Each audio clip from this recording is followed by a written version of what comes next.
Hello, everybody, and welcome to Geopolitical Trends live stream. So excited to be with you guys here. We got a lot to talk about the predictions for 2023. Before I jump into this, I want to say thank you for your support, as always. And I do truly appreciate you guys sharing your comments with me and all that. I'm learning from you as well. It's a two-way street here. So we are here just to create this community by which we learn and help each other because that's what we have. You're all aware of how the governments are behaving and so forth. So, but today I am going to be talking to you about those are, by the way, my personal opinions, my own predictions, shall we say, even though predictions can be very, very, very, very tricky, shall we say. But you have to just have some understanding of where things are going. So I'm going to focus on some key aspects. Then we'll just take it from there. And but before I do that, please drop me a note on the chat. Let me know where you are joining me from. I always find it fascinating to just, and I'm going to take a look because the print is so small. So we got Mohammed Hamraoui from Casablanca in Morocco. Good to have you here. Jack, Robert, as always, and I appreciate you, Jack, for all your comments. Jack is here. Let's see who is Steve from the UK. Joe Rio from Florida. Good to have you. Jack Robert, by the way, from the UK. Let me see who else here. So anyway, we'll show up as we move forward. I'm sorry, I couldn't pronounce the word from Finland. Momipeko. My apologies. There's also SC Player 1000 from Melbourne, Australia. Good to have you here. So, who else? Indianapolis, Matthew Russell. So good to have you guys here. So here is the way I am thinking about doing this. And of course, I welcome your feedback as always. I was going to just provide you some insights into 3 or 4 key areas: geopolitical, of course, economics, and energy. And also, I might touch on space, believe it or not. Then I'll conclude this with 2 or 3 questions. And speaking of questions, I am in the process of putting together some sort of a membership for those who might be interested in having a private time with me as far as answering your questions. Usually I'll do the consulting part, that's separate, that's for the business entities. But for you, I'm going to create a special forum here. It's a type of membership. It's not that, that's like about $2, I think, or $3, whatever that is. So, but anyway, I'm working on all this. I am also going to be doing a free webinar, and I'll send you all the link for you to register because it will require your email if you feel comfortable doing that. And of course, those emails will not be sent anywhere else. I'm somebody who's a very, very, very protective of people's private information. So, and I will communicate with you as I always, when I post the videos, I will make a note of this. So let me see who is here from Las Vegas. Jimmy Star, good to have you, man. From India, Chena Kesava, good to have you. And Denmark, forever for you, Zadran, good to have you in Denmark. By the way, I enjoyed my time when I visited Denmark way back. Denmark, Finland, and Sweden. I've been in those countries. So, all right. So let's talk about briefly about what should we expect. So, as you may know, many of course wonder, what can we expect in 2023? Well, you can look at it, of course, as I said, from an economic perspective. You can look at it from geopolitical. You can look at it from an energy. And those usually are key aspects that will give you an indication not only about where the trends are headed, but also what to expect for you personally. I mean, here is the reason why I'm doing what I'm doing. And this is not just to share information with you, because you can find information anywhere else, except that you have to make sure the information is objective, the information is accurate. Okay. And personally, for me, I have no motives per se. I'm not after rating because I'm not a network. I'm just me by myself with a computer, a camera, and the knowledge here. That's all I have. So my thinking is, if I am to share this with you, is for you to use because you want to prepare yourself for what lies ahead. You don't want to be surprised. This is what I'm like thinking right now. How the European must feel that their governments have failed them for not foreseeing the consequences of their policies. And as I talk to people in Europe, so I'm a little bit aware of what's going on there. So it's kind of very, very problematic. So let's start first with geopolitics, or geopolitically, that is. And I'll mention two key ones. The two key ones are Russia-China rapprochement will only strengthen moving forward, okay? And the other aspects that I am looking for is US-China relations, which in my opinion will not improve within the next 2, 3, or 4 years or so. I don't see any sort of flexibility emanating from Washington first, because Beijing will have to wait to see what Washington has to offer. If they don't offer anything, Beijing will not move an inch. That's just how it works. So, but the key to the geopolitical aspect has to do with BRICS, believe it or not. Because here is the thing, what you need to be looking for in 2023 is how fast BRICS is going to grow. Well, there is one thing, BRICS, which is Brazil, Russia, India, China, and South Africa, cannot grow too fast. The reason being because the infrastructure, administratively that is, it's not there yet. So if BRICS gets too big so quick, it's going to become problematic. That's like in a business. If you grow too big too fast without having the infrastructure for it, it'll backfire. So, but nonetheless, we can't ignore that moving forward, because here's the thing. There's already discussions on Iran, Argentina, Saudi Arabia, Egypt, Turkey, United Arab Emirates, Indonesia. All of those countries are interested now. Hey, we want to join the BRICS. So this is why I'm looking at this as a trend to watch for, given that next year in 2023, the summit will be in South Africa, and I'm keeping an eye on it from now till then to see the indication as to which country is going to get in first. Because not all of them is going to get in all at once. That ain't going to happen. But it's going to be one at a time. And it becomes a question of the priorities. So, and if I am to guess, and this is my personal opinion, I can see Saudi Arabia first, and I can see Iran, and I can see Argentina. Those three.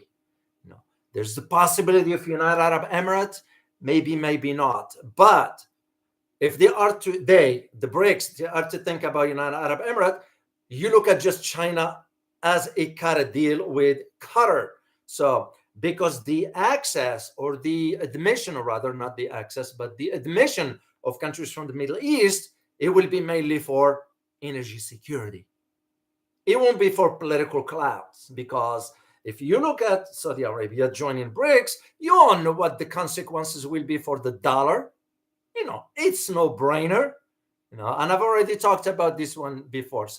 And this is why you look at this expansion as a reflection of what the geopolitical landscape will be about. What am I talking about? In a simple term, is a multipolar world.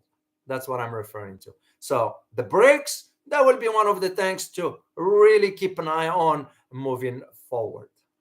So, let me move to economics, which will be a major undertaking moving forward. Well, the outlook is that from the get-go, Europe's economy will continue to deteriorate, and I'm using the term very carefully, deteriorate, because Europe has lost its mind. You look at now that most of the European, let me take this back. I don't say most, I say some, now are pivoting towards China.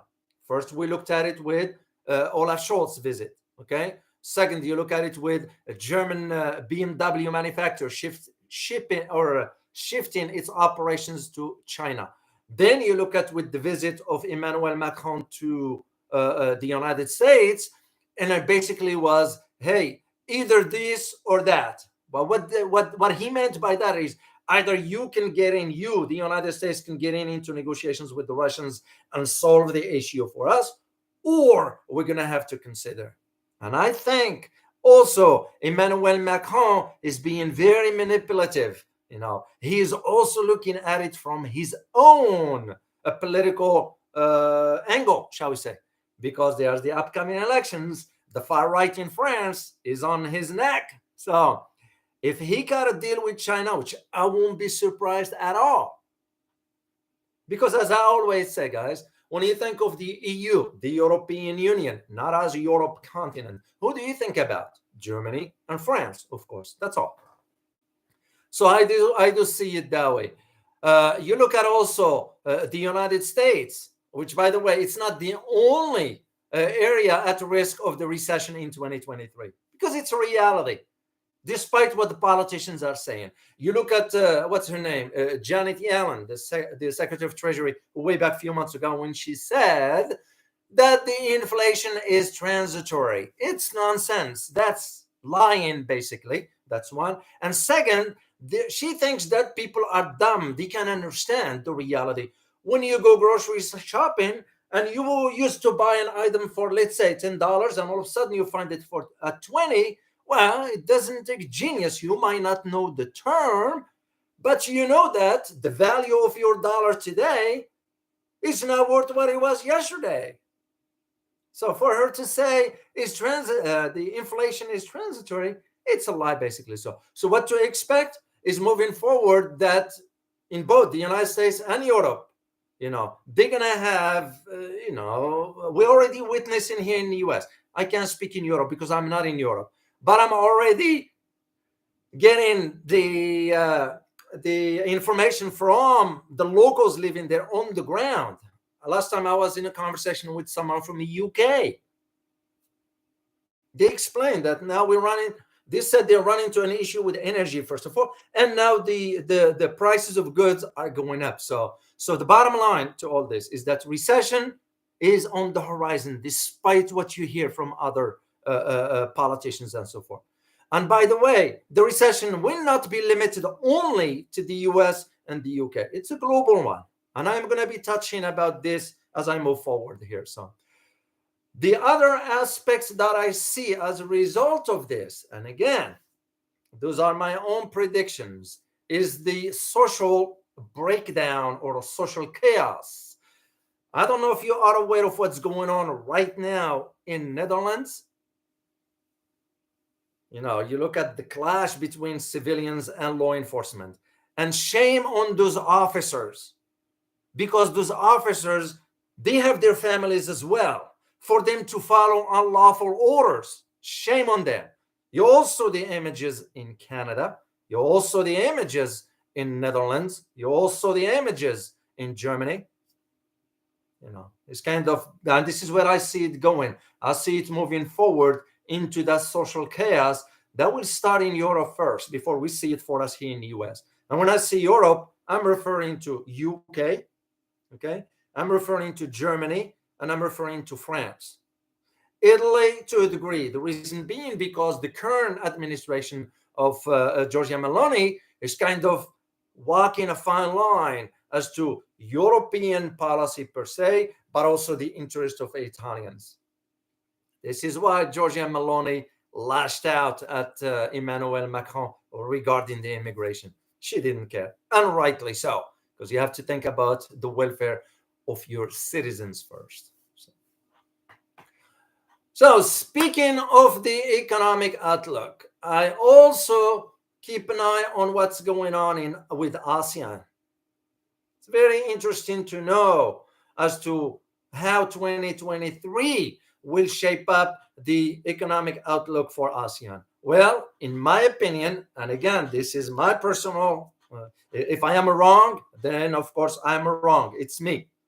I don't put things on people. It's if I make a mistake and come forward and say, hey, I made a mistake, I take the blame for it. You don't shift the blame to others. You don't play this kind of games. So the way I see it in ASEAN is that its economic outlook will continue to improve. And look no further than what just took place in Cambodia with the meeting of the ASEAN. And here is the thing. the possibility, based on the data that I looked at, they're about 4.6% growth in 2023. And this is that suggested stats that could reach ASEAN countries, which could move respectively between 5.1 to 5.2% moving forward in 2023. Even though there is one reality that you need to be aware of, is that countries in Southeast Asia, economic growth in some of them has increased, but in the following year, in 2023, it has increased in 2022, but in 2023, okay, there will be some downward trend, shall we say, which has nothing to do with the ASEAN economy itself, but it has to do with the global economy. Because remember, the recession is not limited only to one or two or three countries. It's global. Of course, that was impacted by the shortage in energy. So, and when you look at it, at least for ASEAN, and we are focusing on ASEAN, you look at it with the biggest economies in ASEAN. So, and because they've been affected by the economic slowdown, and it was a slowdown, there is no mystery about it. But also there is an economic slowdown, but it is also a hike in inflation. And when you take this into consideration, you see how countries are increasing interest rate, like we did here in the United States, and like what the UK and the EU did recently. So you take, for example, the economic outlook for, just to give an example here, for Indonesia, okay? The economic outlook will be cut to about 4.9 from 5.1%. For Malaysia, it will be cut to 4.0 from 4.6. You look at the another, and the countries I'm mentioning, those are the main economies in ASEAN. You look at Philippines, it's going to be cut from 5.4. It's going to be 5.4 cut from 5.6. Singapore, it will be 2.2 from 3.5%. And Thailand will be about 3.7 from 4.4. And once again, those are predictions, those are possibilities, but you have to put them within the context of the global trends, economically speaking, as we move forward. Now, when we talk about that economic from that aspect, you also have to think about the economic growth, because you can't separate the two. So regionally, when I talk about regionally, I'm referring also to the ASEAN area. The GDP growth will decelerate next year. It's expected. So, and the reason for that is because it's the backdrop in the supply chain. That's one, okay, and of course the energy consumption. Because most countries will be looking for sources of energy. This is why China cut a deal with Qatar, not only for 5 years or 10 years, for 27 years. Even Germany did have a deal with Qatar, but it's no comparison to what Qatar just cut, the deal that it cut with China. This is why I used the title. If you, I'm sure you saw that video I released this morning, that Qatar ignored. I used the term ignored. Well, it's because they didn't see the deal that will work for them, for Qatar, that is. So they went ahead with China. So when you think about Asia as a whole, not just ASEAN countries, the energy part will be part of it. Also, you have to think in terms of the price pressures, higher interest rates. All those will play into influencing the economic growth, that is. And of course, the elephant in the room, which we can't ignore, is China's weak growth prospect. Yes, I will use the term weak. There are those here in the West that are saying, well, the economy of China is going to collapse. It's nonsense. What you do, you forgive their ignorance. That's all you can do. But at the same time, they are entitled to their opinion, and their opinion should be respected. I just happen to disagree with it. China's economy is not going to collapse, no matter what they say. but it will slow, especially with the growth for next year. So, and of course, the slowdown in the West, when I say the West, I'm referring to Europe and the United States or North America, that is, it's tied to the volatility in the energy prices. This is why, and this is once again, this is where that trend comes in. This is why some Western media went ahead and issued a statement, lying basically by saying that OPEC is going to increase production. No, OPEC is not increasing any production anytime soon. And the reason why is because of this, what the West is going to be dealing with as far as the volatility of the price of the energy prices. That is the reason why. The other aspect has to do, while we're still on the economic frame here, the other aspect has to do with the inflation outlook, because very, very important. So, well, so far at least, the data that I looked at, because I spent a few days, almost a week, I'll share with you. I spent almost a week gathering the data to ensure which one is which. And once I figure out, okay, this is the best that I could find, once I verified it from other sources. So that's what led me to disclose those kind of numbers. So for the inflation, is that regional inflation. Let me say thank you to Tom Petra. Tom Petra, thank you so much for your super sticker. And I can answer your question right now. Why not? We can do it right now. So your question is, will Europe economic collapse next year as they run out of energy, being deindustrialized and abolishing their own farmlands? That depends again, what do you mean by the term collapse? Because collapse, that doesn't mean it ceases to exist. If you are talking about an economy that ceases to exist, no, I don't see that. But if you're talking about the collapse of certain sectors within the economy, yes, it will happen. This is why, for example, BMW went ahead and moved its operations to China before it's too late.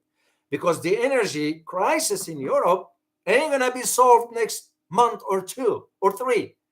Like I said before, Russia is thinking in terms of, why bother with Europe now, when we are securing a market in Asia. Asia is where the global economic hub is. So Europe basically shot itself in the foot. And I will use the term, it lost its mind. It's the ill-conceived policies. I don't know what those leaders were thinking. I don't even call them leaders, because a leader, when you talk about a leader or leadership in general, you don't think about it for yourself. You think about for the people you represent. That's what a great leader does. Your welfare and your interest and your what's the word I'm looking for?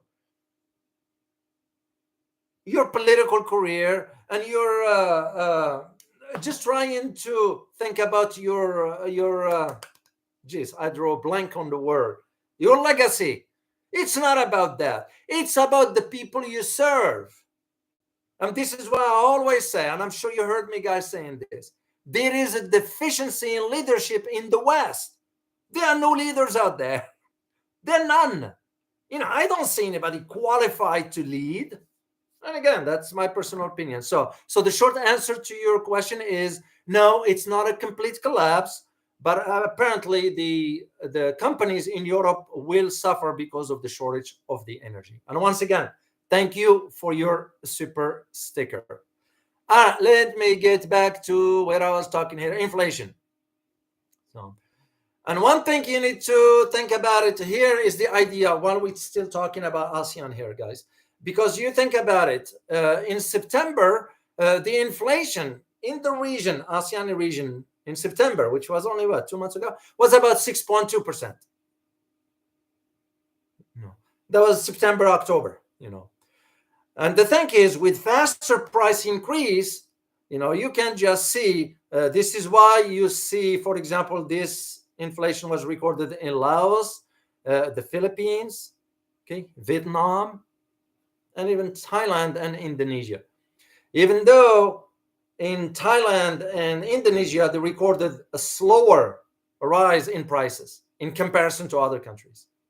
So next year, in my opinion, the inflation should also sort of ease to a degree, but it will still be there, felt in energy prices. This is why Indonesia went ahead and cut a deal with Russia, despite what the West was saying. So, all right, let me move to talk about the energy market, the global one, that is oil and gas. Why is that? Of course, it's important.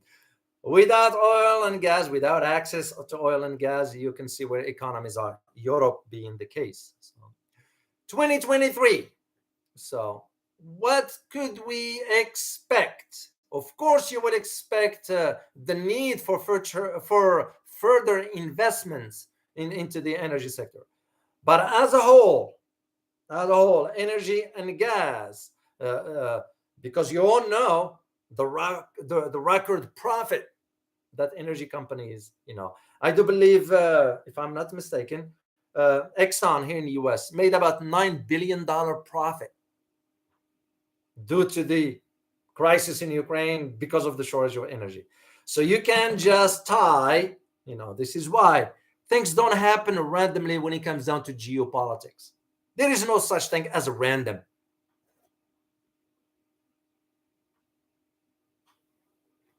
Excuse me. It's there is always a reason and motives and so forth. So Exxon, despite the downturn economically for Europe, it made $9 billion profit. So the thing is, it's gonna be for 2023. You're gonna have you're gonna see the shift really focus on Asia, because that's a large market. First of all, there is larger demand of that, and second, if the sanctions stays on Russia would just keep shifting or shipping or selling its energy to Asia and forget about Europe altogether. So I'm sure, I'm sure you thought of this also, that oil and gas companies, they are recognizing the geopolitical and macroeconomics impact or uncertainty moving forward. I am sure they do, because it will be naive of them not to think in those terms, what to expect. So, what the government is going to be doing, I don't know. Will they give them a clear mandate to sort of move with some other supply sources to secure some other supplies? I don't know. Maybe not. But I don't see that happening. I just do not see. You look at even between here, the US and Canada, oil prices, and let alone you take a country like Haiti, for example, which we don't hear much about, by the way. And there's a lot of chaos in Haiti. By the way, the United States is about to invade Haiti. Haiti is about $30 a gallon of gas. That's just part of how it is. So let me see first if there is one side question here before I'll keep going here. And all right, let me see question. Okay, SC Player is saying, can you talk about peak oil? When and what will the effect on the economy? Well, it depends what you mean by peak oil. Are you talking about more production from OPEC? I don't see that happening, because OPEC Plus will have to approve that. When I say OPEC Plus, I'm referring to Russia. And why? And I did a video on this, by the way, when I mentioned about Russia and Saudi Arabia, they're saying no more cheap oil for the West, because that's basically what it is. So I don't see that moving into that direction. So let me go back to my talking points here, because I had a lot, so I had to organize all this up. Let's talk about tensions in Taiwan. Yeah, that's something you need to look for in 2023. Well, I don't want to be the bearer of bad news, but I have to say it because I don't sugarcoat things, is that tensions in Taiwan will not subside despite the outcome of the local elections in Taiwan, which basically was a very clear and loud message to Tsai, President Tsai, well, Governor Tsai, whatever. You call her president, you call whatever. So because Taiwan is not an independent country. So, yes, we use the term country because that's how the West can associate or understand. But technically or diplomatically, Taiwan has no representation in the UN, for example. Taiwan has no standing alone sovereignty. That's why you can't call it an independent country. So even though they use the term President Tsai or a governor, why do you use the term president but not a governor? And speaking of Tsai, I don't know if I shared this with you or not. I did confirm that her PhD was not conferred, which means officially and technically she cannot be called Dr. Tsai. If she does use the title, that's an academic fraud. So that's what I found out. And I do have the document, by the way. I kept it in I have it. I have the documentation for it. So the basically what it's going to be, it's what to anticipate for 2023 as both the US and China continue, by the way, the trade war. Well, one thing you're going to expect beside the Taiwan issue is the microchip, which is only going to intensify, you know. But at the same time, it's the reason being because both countries, China and the United States, they are going to be embarking on 2023 from a position of strength, both of them politically speaking, not economically, but politically speaking. What do I mean by this? You look at President Xi, who's been granted third term, and you look at President Biden, whose party, the Democratic Party, now has a control of the Senate.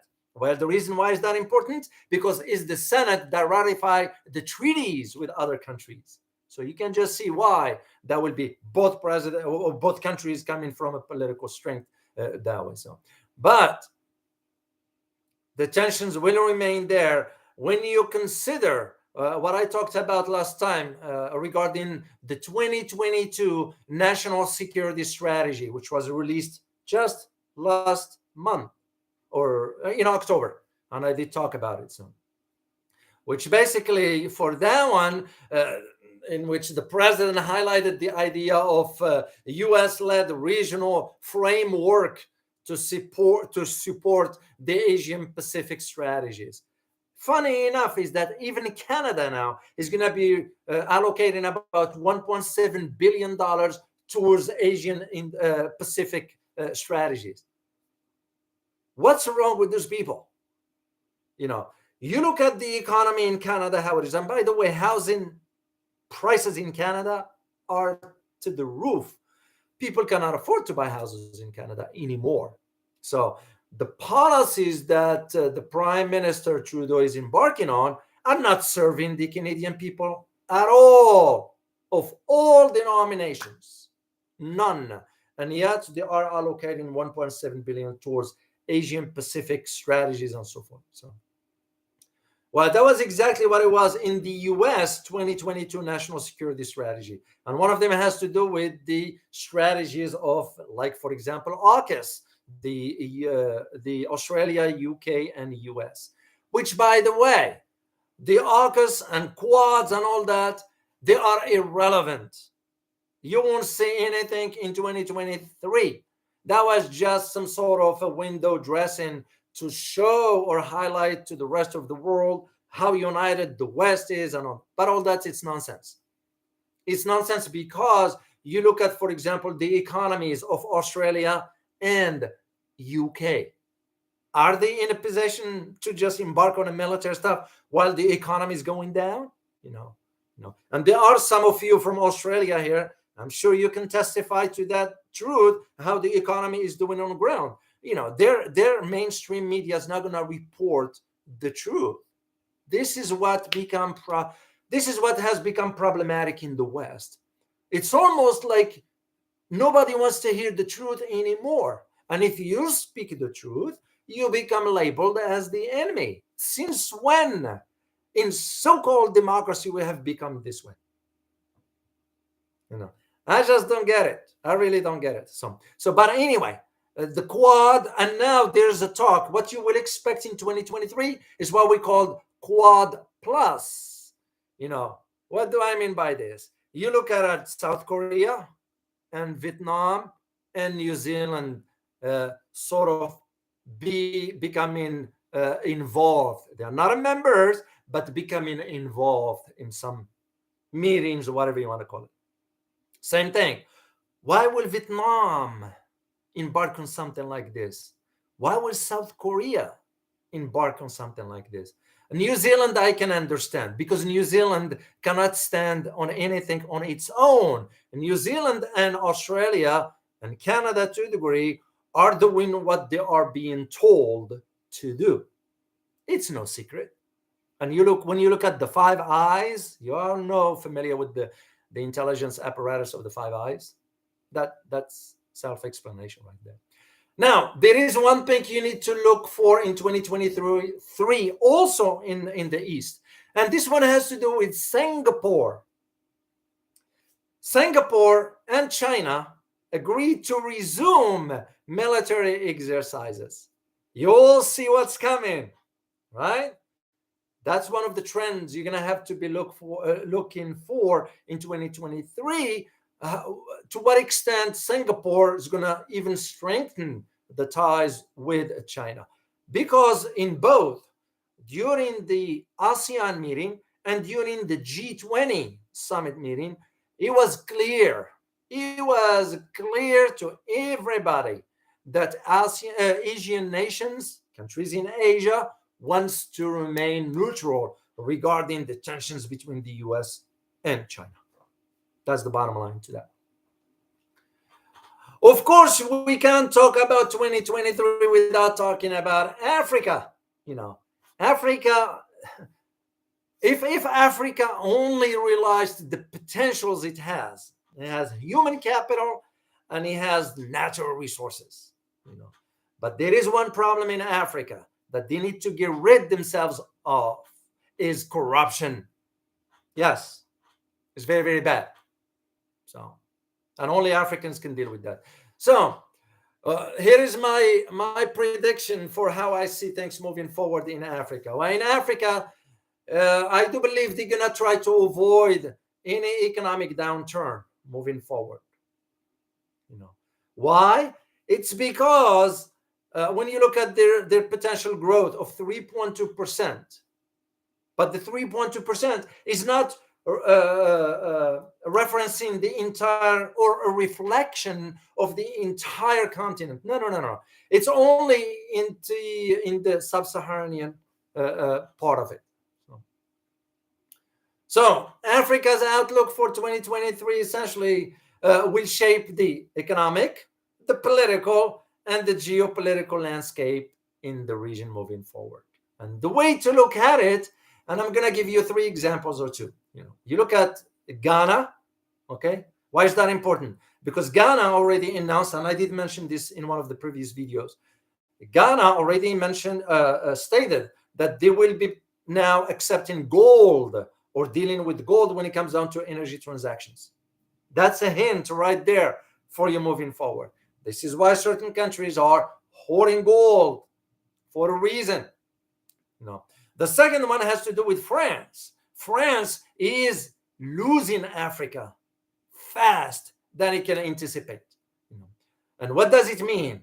If France, that was the primary colonial power in Africa, losing that. Like I mentioned in my previous video, 2 of the former colonies of France, Algeria and Morocco, are switching from the French language into English. Of course, there are those, and one of you guys put a comment for me that, what, they just replacing another colonial by another one. Yeah, you got a point there. But just to be sort of realistic as to the expectations, also it will benefit those 2 countries, Morocco and Algeria, by embarking on English, because English is the business language around the world. Who deals with French language outside England? No, nobody. But also by having France losing Africa, that paves the way for the US, for China and Russia. Okay, this is why you are witnessing right now, as we speak, tensions around the Red Sea area between the United States, China, and Russia.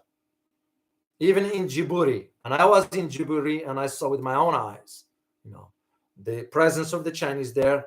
the Russians next door in Sudan, and this is what you're going to be witnessing. So it will be some more tensions, but when I say tensions, I'm referring to behind the scenes.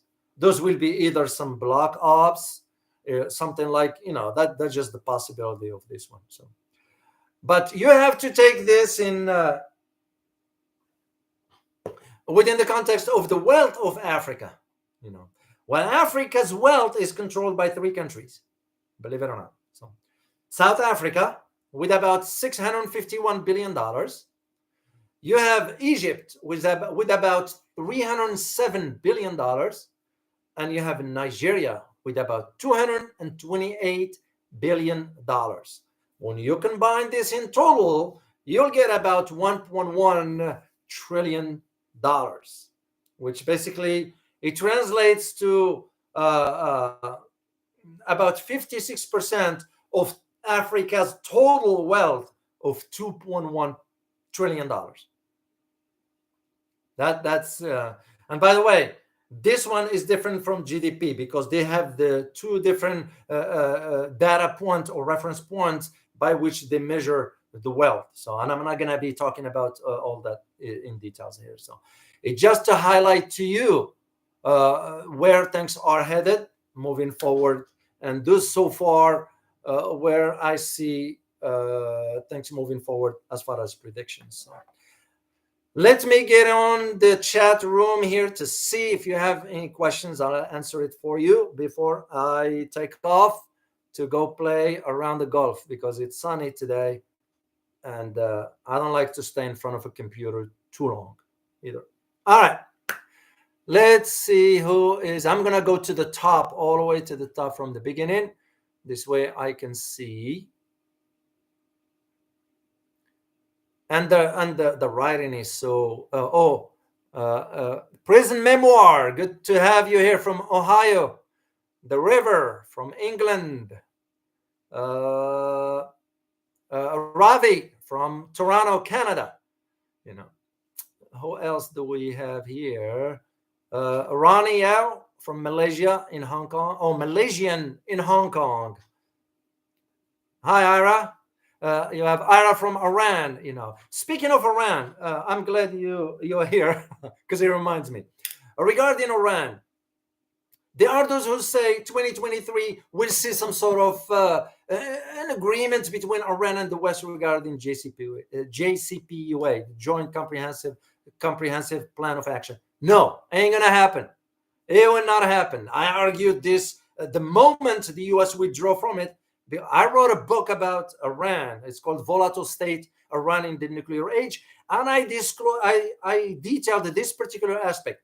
What if this deal breaks down? What Iran's going to do? So Iran now doesn't care whether JCPOA goes back or not. They will go back in one condition and one condition only, if the West agreed to go back to the original agreement, which I don't see them doing that.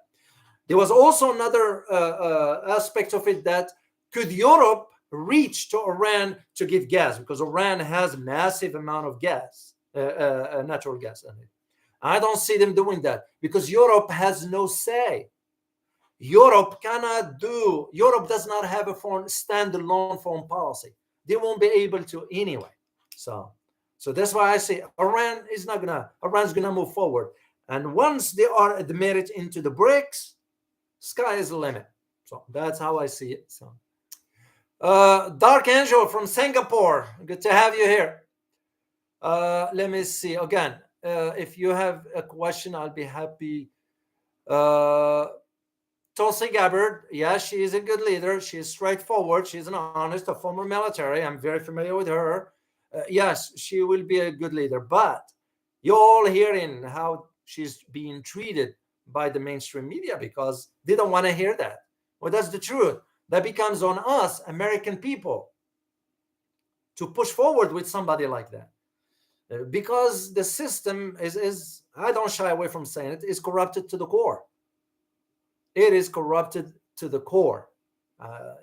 We all know what is going to need to be happening for that to change. That's like a building. When you start to see so many cracks in the building, one day it's going to collapse. So Let me see. A question here.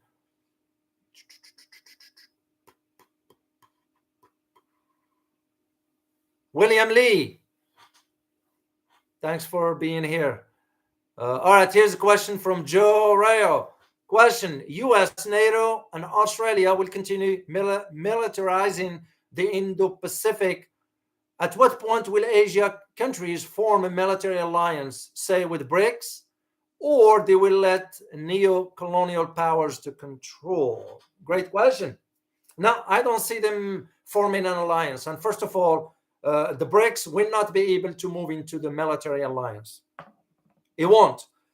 When you do military alliance, that means what? That means you have to agree to use a system, military system, that all the members will have to use. And when you look at BRICS, no, Russia has its own system, China has its own system, India has its own, even though it purchased more weapons from Russia than it does from China. It's just the military aspect will not work. What Asia is going to do is remain neutral. Where the challenge is going to be is for countries like Philippines. Can they say no to the U.S. military presence there? Because you all know the part of the history about Philippines, that it was a U.S. colony, and it was only till 1949, I believe, when they got independence. But Philippines has always been referred to in some U.S. literature as the colony. So I don't see the military alliance. And the AUKUS and Quad, it's nothing but a window dressing. They will not have, they're not going to be able to do anything. So ASEAN are better served by focusing on the economy, because that's what matters at the end of the day. Next question. Let me see here. Greenery said, thank you for your analysis regarding various issues, Dr. David. You are most welcome.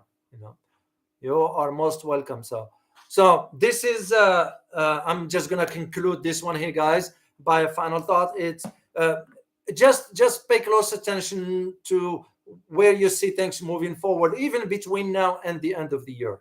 And I'm going to come on the air once again towards the end of the year, the last weekend of the year, or the first week of next year.